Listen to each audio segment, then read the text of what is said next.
Visiting family always makes you feel good, and even more so when the member of the family you are visiting is so loved by everyone. One vacation we decided to visit Aunt Mary, who was already in her 90s and felt very lonely, and there was no one to accompany her except for us. She only had my dad, my mom, my brothers, and me. We were going to stay in her mansion for a week. Aunt Mary was not only of advanced age.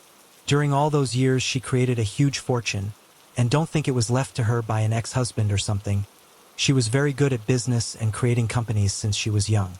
She was just old. Aunt Mary's mansion was far away from the city, so we took a road that would make the way shorter and save more time. In about an hour we arrived, and Aunt Mary was standing in front of her property waiting for us. It had been a long time since she had had company, and she could not hide her joy. We went into the house, and it was a little neglected. Mom started to clean up, and then we all started to help. We all took a different area of the mansion, since it was so big. After a while, we heard my sister screaming. She sounded terrified that something dirty had probably fallen on her. I thought to myself. We all went upstairs to look.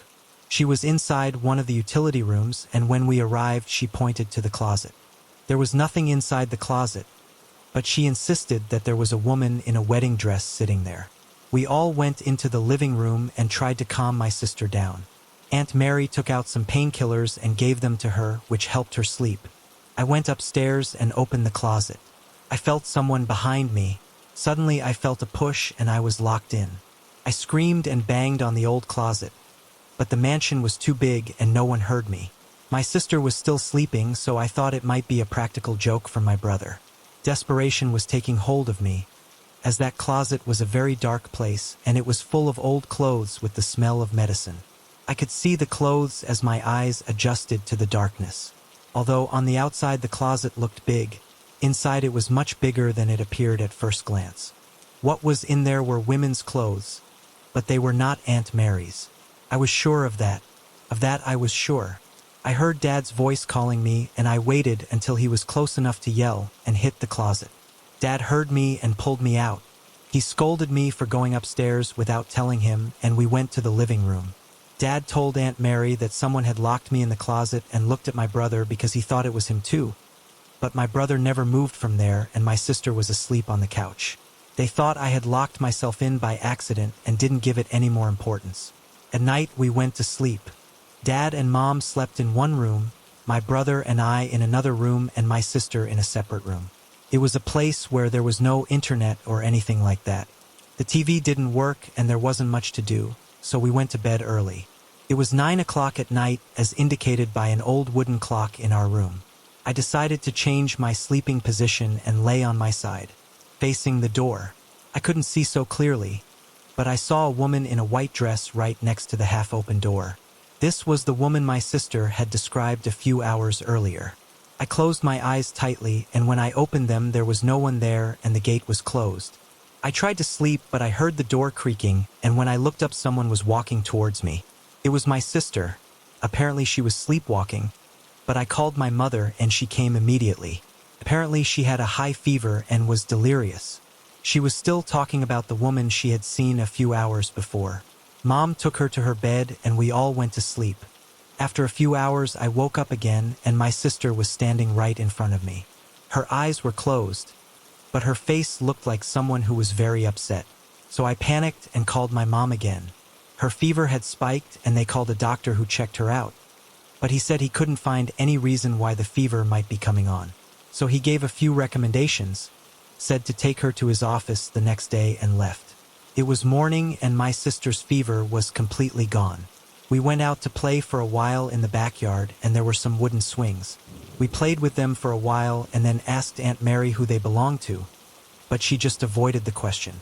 It was still daylight when my brother and I decided to go into the room and inspect that closet again. This time one of us would go in and one of us would stay outside. Since I was already experienced, I decided to go in. Inside the closet, I found some old pictures. They were of Aunt Mary, and some of them showed a young woman that Aunt Mary never talks about. At the back of the closet was a white dress. It was a wedding dress covered with dust. My brother got scared, and we got out of there, leaving everything as it was. In the middle of the night, my sister's fever broke. Her face was pale and we couldn't sleep all night. I went up to the room and down the hall there was a woman. She had her back turned and was wearing a wedding dress. It was the same dress that my brother and I had seen in the closet. I said hello, but the woman in the dress didn't say anything. So I approached her to see if something was wrong. She was crying, and as soon as I approached, she turned around and grabbed me. She dragged me down the hallway and I started screaming. She was heading for that room, but all my family arrived and she vanished. But the worst part was that no one saw her. Once I calmed down and started describing the woman, Aunt Mary was shocked.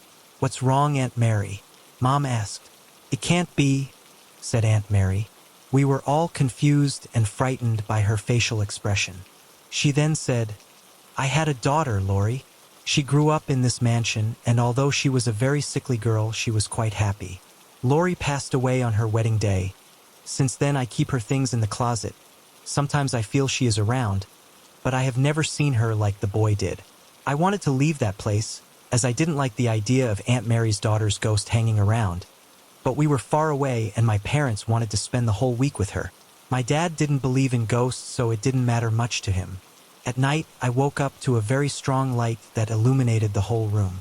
In front of the closet was my sister with her hand outstretched pointing at my brother, and he was levitating. He hadn't noticed because he was asleep.